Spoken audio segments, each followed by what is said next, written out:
If you've lost access to your Epic Games account and can't access your email, follow these steps to recover your account quickly. Step 1. Visit the Epic Games website. Go to the official Epic Games website and navigate to the login page. Click on the Forgot Your Password link to start the recovery process. Step 2. Select Need Help. On the password recovery page, look for the Need Help option. This will guide you to additional recovery options beyond email. Step 3. Choose account recovery method. Don't continue before doing this. A lot of online accounts end up exposed in breaches without people even realizing it. Use SROC to constantly monitor your email and accounts and get alerted immediately if your information gets leaked online. It scans billions of breach records 24/7 in the background. And honestly, for a few dollars a month, it's something everybody should probably have. Link in the description. Step 4. Provide account information. Fill out the required fields with your account details, such as your username or any other information that can help verify your identity.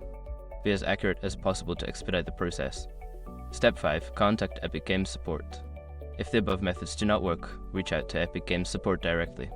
Provide them with as much information as you can about your account, including any purchase history or linked accounts, to help them assist you. By following these steps, you should be able to recover your Epic Games account even without access to your email. Good luck!